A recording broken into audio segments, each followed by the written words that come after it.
Of all the phrases the left could use to label what we bring to the table, to point out their nonsense, of all the phrases they could choose, why did they choose hate speech? I just want to explore that topic really quickly because I feel there are reasons that exist that have not been articulated on YouTube that I've seen. Just a quick perspective. So welcome to this. I am Mr. Green, Pepe's brother, maybe. The frog, Kermit's distant cousin. I don't know. It's kind of how it is with frogs. And this is Green and Barrett. So let me get right to it. When someone accuses you of hate speech, they're actually boasting. They're congratulating themselves. They're adding power to themselves by accusing you of hate speech. Well, how so? Okay, so I need to explain a little bit about hate and love and fear and indifference. And I got this from someone else primarily, but I don't want to mention their name. They're a bit famous and a bit controversial and very, very peaceful, and some might say a little too peaceful, but one of those. So here it is. Hate is next door neighbors to love. Hell, Patrice ONeal said that too. Hate implies you care. If you hate something, you have a passion for it. You care on some certain level for it. But further, you can't hate something without fearing something. I mean, 99.9 times out of 100, think about it. Anytime you hate or even get angry, right, there's something you fear. So let's say you get in an argument, you get angry with a loved one of whatever. You fear either their lack of care for you, or that they don't respect you, or that they might leave you. You fear that they don't feel the same way about you that maybe you feel about them. You fear maybe a lack of control that you have over things you want to have happen, or predictability. If you really think about it, anything that you hate, there's a fear. And because there's a fear means there's a credible threat to you by someone or something that has power. Do you get it? So if you are committing hate speech, you're committing hate because you fear. And you can only fear things that are a credible threat.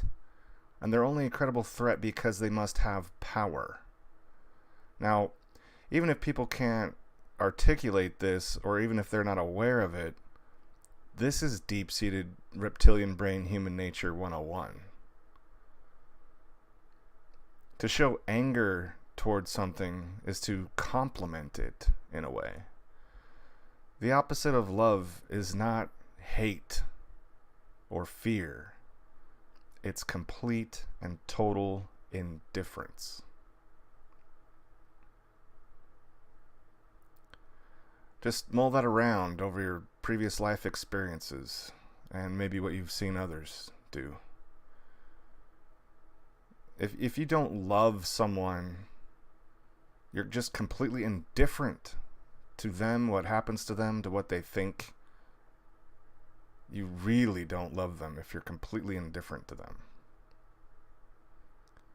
Now, it's a little bit indifferent than being indifferent to people on the other side of the world that you'll never know and never come into contact with. That's just being a little outside the potential scope of the human bubble of perception.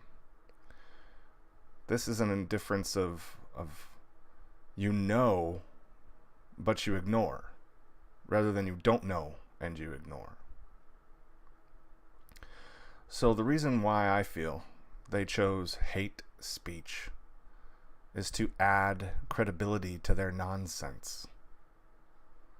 Because if we're really coming from a place of power and logic and the most powerful, in my opinion, meaningful, rational approach to their madness, their dangerous collectivist madness, we would come from a place of mockery. And I know many, many, many people do. They come from that place of mockery, whether you're facing off with leftists or collectivists or socialists or the police or the government. Mockery has the most power because they know how to deal with your anger. It's all over history. They have no idea how to deal with your laughter. Laughing at them shows that you're supremely confident, you're well informed, your confidence comes from success, previous success of dealing with people like this. That's what they really don't want, can't stand, and must silence.